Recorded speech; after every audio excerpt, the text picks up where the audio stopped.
sababu Bwana amekuleta mahali hapa, amekuleta akiwa na sababu, na ile sababu Bwana alikuleta kwa sababu yake, najua itatimia katika jina la Yesu Kristo. Ile jambo la muhimu ni ya kwamba umekuja ukiwa na matarajio ya kwamba utakutana na Bwana, ama uko expectant ya kupokea kutoka kwa Bwana. Siku ya leo kama umetarajia kutoka kwa Bwana, najua ya kwamba utapokea katika jina la Yesu Kristo. Usalimie jirani yako, mkaribishe. Wale wanaosikiza hata kwa mitandao, karibuni sana. Najua ya kwamba Bwana atawabariki. So wale wametutembelea, wageni wetu, karibuni sana. Wale wako nyuma sana, tunamkaribisha katika jina la Yesu Kristo, na ninajua tutabarikiwa na Bwana, na Bwana atatuinua. So tunashukuru Bwana kwa mahali ametufikisha, na rehema zake huwa juu katika maisha yetu, na Bwana kutuonyesha upendo wake mkubwa sana, kwa sababu isipokuwa Bwana amekuwa pamoja nasi. Ndio inasema katika kitabu cha Lamentation, Yeremia akasema ya kwamba kama Bwana hangekuwa pamoja nasi na rehema za Bwana hazingekuwa juu yetu, tungekuwa tumeisha. Na ninashukuru Bwana kwa sababu rehema zake zimekuwa juu yetu, na Bwana ametembea nasi katika hizo siku zote, na hiyo wiki nzima imeisha. Katika hizo wiki mbili ambazo zimeisha, tumekuwa tukiangalia about the breaker, ama Yesu kama the breaker ambaye huwa ana break mambo yote. Na siku ya leo nataka tuangalie after the storm bado umesimama, ama after the storm still standing. Hata kama uko na mawimbi, hata kama uko na dhoruba katika maisha yako, hata kama kuna mambo mingi ambayo yanaonekana ni kama yamekuja kufagia maisha yako, ni kama yamekuja kukubeba, ni kama yanakuja yakiwa kama mfuriko katika maisha yako, unaweza sema ya kwamba, ama unaweza kuwa bado umesimama hata baada ya hayo mambo yote kufanyika katika maisha yako.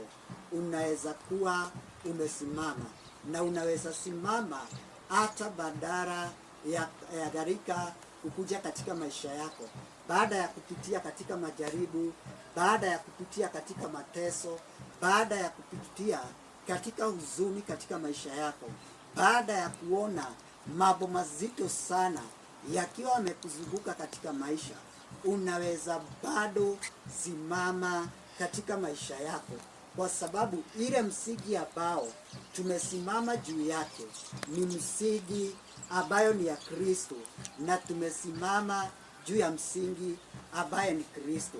Paulo akasema katika kitabu cha 1 Corinthians chapter 3 verse 11, Paulo akiongea na Wakorintho akawaambia ya kwamba hawajajengwa, ama Yesu ndiye the msingi, ama Yesu ndiye yule msingi ambaye tunastahili kujengwa juu yake. 1 Corinthians chapter 3, Wakorintho wa kwanza 3 mstari wa 11 inasema hivi: For no other foundation can anyone lay than that which is laid, which is Jesus Christ. So katika hii maisha, ama katika ile maisha tunayoishi, wacha nisome hizo scripture zote mbili zile nilikuwa katika Matthew chapter 7, ili tushikanishe. Matthew chapter 7 verse 24 to 27. Matthew chapter 7 verse 24 to 27 inasema hivi: Therefore whoever hears this saying of mine and does them, I will liken him to a wise man who built his house on the rock. And the rain descended, the flood came, and the wind blew and beat on that house, and it did not fall, for it was founded on the rock. Not everyone who hears this saying of mine and does not Now everyone who hears these sayings of mine, and does not do them, will be like a foolish man who built his house on a sand. And the rain descended, the flood came, and the wind blew, and beat on that house, and it fell, and great was its fall. Naye ama Yesu alikuwa anaongea na watu, na wakati Yesu alikuwa ananena na wao, akawaambia mifano hiyo miwili, na akawaambia ya kwamba kuna watu wawili ambao walijenga.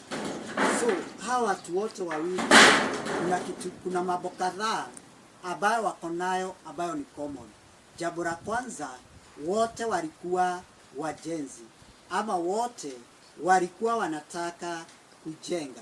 Jambo la pili ni ya kwamba wote labda walinunua materials za kujenga, kila mtu akanunua materials za kujenga, na pia kila mtu alikuwa na mahali ambapo alikuwa amejenga. Lakini Yesu akatofautisha hao watu wawili, akasema kuna mmoja ambaye alikuwa ni wise builder, ama ni mjenzi ambaye alikuwa ni mwerevu, na yule mwingine alikuwa ni mjenzi ambaye alikuwa ni mjinga. Na hao watu wawili, ile tofauti ama mahali tunaonea tofauti yao inakuja sio kwa kujenga, sio kwa mambo yale yote ambayo walifanya, ile material walinunua. Maybe hata kama wote walipewa material the same, kama ni mawe walipewa mawe aina fulani, kama ni chuma walipewa aina chuma ambazo zinafanana, lakini wakati ilifika ni wao kujenga, wakajenga misingi tofauti. Mmoja akajenga kwenye rock na mwingine akajenga kwenye mchanga. So tofauti yao ilikuja wakati wa kujenga. Mmoja akajenga kwenye mawe na mwingine akajenga kwenye mchanga. Na Biblia ikatuambia ya kwamba wakati hao watu wawili walijenga, tukiangalia katika mambo ya roho, Biblia inasema ya kwamba Yesu ndiye ile jiwe, ama yeye ndiye the rock of ages. Tunaweza sema Yesu ndiye the rock of ages, naye mchanga unaweza simamia, mchanga imesimamia mambo ya dunia. So hawa watu wawili, mmoja alijenga msingi wake ndani ya Yesu, ama akajenga katika Yesu akiwa ndiye foundation. Na Paulo anasema katika hiyo Corinthian ya kwamba hatuna msingi mwingine, hatuna foundation nyingine ambayo tunaweza jenga juu yake isipokuwa Yesu Kristo. Na so huyu mtu mwingine alijenga katika mchanga, inaonekana ni kama alijenga kwa foundation ambayo sio Kristo Yesu. Hata kama wote walikuwa ni watu ambao wanaenda kwa kanisa, kwa sababu Yesu alielezea na akasema ya kwamba wale wanasikiza neno lake na wanafanya lile neno, wao ni kama yule mjenzi ambaye alikuwa ni mwerevu, na wao wengine ambao wanasikiza neno lake na watendi vile neno linasema, ni kama yule mjenzi ambaye ni mjinga.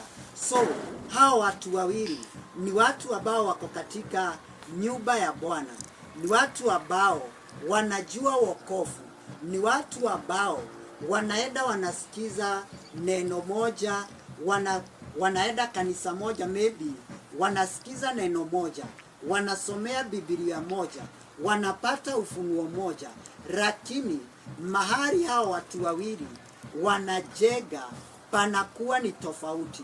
Mmoja anajenga kwenye mchanga na huyo mwingine anajenga kwenye mawe ambayo ndiye Yesu Kristo. Labda huyu mwingine alijenga kwa akili zake mwenyewe, akajenga kwa mambo ya religion, akajenga kwa hekima ya dunia, ambayo ilikuwa inaendelea, lakini huyu mwingine akajenga katika foundation ambayo ni Yesu. Nayo hawa watu wote kuna mambo kadhaa iliwafanyikia. Jambo la kwanza, Biblia imesema ya kwamba wote wawili wakapatwa na mvua. So mvua iliponyesha, haikunyesha kwa mmoja, ilinyesha kwa wote wawili. Na mvua kulingana na hiyo scripture ambayo tumesoma inasimamia majaribu ya kukuja kwa haraka. Wote wawili walipatwa na majaribu ya haraka ama sudden, majaribu ya haraka ikawapata wote wawili. Kama vile Job alipatwa na mambo ya dharura katika maisha yake, na Biblia inasema ya kwamba wakati watoto wake walikuwa wanafanya sherehe, watu ukakuja upepo ukakuja ukawaua wote. Naso ile utajiri alikuwa nazo, gamia, kodoo na kila kitu, Wacherdia wakakuja wakazibeba zote. Na kwa hivyo mtu alikuwa anaitwa Job akapatwa na majaribu ya haraka. Nao watu wawili wote walipatwa na majaribu ya haraka ama majaribu ambayo hawakuwa wanatarajia. Na hapo ndio tunaona hata tofauti ya zile nyumba kila mtu alijenga. Na nirudi nyuma kidogo, nyumba hapa inasimamia hali ya mtu ya maisha, ama inasimamia maisha ya mtu yote, maisha yale ambayo unajenga. Unajenga maisha ya kiroho, unajenga maisha ya kifamilia, unajenga maisha ya social life, unajenga maisha ya finances, unajenga maisha ya kila aina katika maisha yako. Every aspect ya maisha yako ndio unajenga, na kuna kile huwa unajenga katika ndoa yako. Kuna kile unajenga na kuna ile msingi unajenga juu yake. Kama unafanya biashara, kuna ile biashara unajenga na kuna mahali ile biashara inajengwa juu yake. Ukiwa katika mambo ya vile una associate na watu wale wengine, kuna vile unajenga yale maisha. Na ile tofauti ambayo tunaweza ona katika maisha ya mtu, tunaweza ona tofauti wakati majaribu yamekuja katika maisha. Wakati mtu amepatwa na majaribu, ndio tunaweza jua huyo mtu amejenga katika foundation, amejenga katika msingi gani. Kwa sababu majaribu yakija, Biblia imesema ya kwamba kukawa na mvua. Na ile mvua ilipokuja, kukawa sio mvua tu, sio kamvua kadogo ati ya kunyesha dakika 20 alafu iishe. Lakini ile mvua ambayo ilikuja mvua kubwa ambayo ilikuwa mpaka na flood, ama ilikuwa na dhoruba, ama ilikuwa na gharika ambayo ilikuwa ni kubwa sana. Na wakati ilikuja flood inasimamia majaribu ama mambo ambayo yanaendelea katika maisha yako. Majaribu ambayo yanaendelea, sio majaribu ambayo yanakuja dakika moja, lakini ni majaribu ambayo yanaendelea katika maisha yako. Sio majaribu ya siku moja, ni jambo ambalo limefanyika leo na haliondoki leo, linaenda kesho, linaenda hiyo siku ingine, na linaenda kama mwaka moja ama miezi miwili. Kama vile mtu alikuwa anaitwa Ayubu, majaribu yakakuja kwake, na yakukuja kwa siku moja, yalikuja kwa siku nyingi. Hatujui ilienda katika wakati mgani, lakini ilienda katika siku nyingi katika maisha yake. Na so the flood, ile maji kwa wingi ikawa ni kama inakuja ikifagia kila kitu katika maisha yake. Kama ni vitu mzuri, maybe ikakuja ikafagia watoto wake, ikakuja ikafagia ile utajiri alikuwa nayo, yale mambo yote alikuwa nayo. Na kuna kitu moja Ayubu anasema ya kwamba katika hiyo mambo yote Ayubu anasema ama Biblia inasema Ayubu hakujaribiwa kwa sababu alikuwa amefanya dhambi, kwa sababu alikuwa mbaya. Biblia inasema wakati Mungu alimuona Shetani, alimuuliza kama amemuona mtumishi wake Ayubu ambaye ni mkamilifu, ambaye hana hatia katika maisha yake. Na Ayubu pia akiongea katika hiyo kitabu tu cha Ayubu, kuna mahali anasema nilikuwa macho kwa wale hawakuwa macho, na wale hawana miguu nilikuwa miguu kwa wao. Na so Ayubu katika maisha ya kijamii ama katika maisha ya kuigiana na watu alikuwa msaada mkubwa sana katika maisha ya watu. Lakini tofauti yake ni ya kwamba msingi wa maisha yake, msingi wa jamii yake, msingi wa biashara yake, msingi wa utajiri wake, msingi wa kila kitu ambacho alikuwa nayo alikuwa ameiweka kwa Mungu. Na so hata wakati mvua ilinyesha katika maisha yake, wakati dhoruba ilikuja katika maisha yake, ama flood ikakuja katika maisha yake, hakutigizwa, hakuinamishwa, hakutoka katika ile foundation. Aliendelea tu kusimama katika ile foundation. Bwana Yesu asifiwe sana. Na Biblia inasema ya kwamba jambo lingine, kukawa kuko na upepo. So kukawa na mvua, kukawa na flood, na pia kukawa na upepo. Na upepo katika kitabu cha Ephesians chapter 4, katika kitabu cha Efeso 4, Ephesians chapter 4 verse 14 inasema hivi. Kwa Efeso 4 mstari wa 14 inasema hivi, that we should no longer be children, tossed to and fro and carried about with every wind of doctrine by the trickery of men, in the cunning craftiness by which they lie in wait to deceive. So Biblia inasema katika hiyo katika hii chapter tunasoma mambo ya weed. Ukisoma katika Biblia inasimamia vitu nyingi, mara nyingi inasimamia hata Roho Mtakatifu. Lakini katika hii scripture ambayo tunasoma, weed inasimamia the doctrine ama mafundisho ambayo mtu huwa anapokea. Kwa sababu Biblia inasema wakati upepo ilikuja, ikabeba ile nyumba yule mtu alikuwa amejenga. Wapendwa, siku ya leo naweza kukuambia katika ile foundation, ile teaching ambazo uko nazo katika maisha yako, yale mafundisho ambayo umepokea katika maisha yako, wakati dhoruba ama wakati upepo wa doctrine unakuja, kuna wakati kunakuja upepo wa doctrine, unakuja ukibeba watu.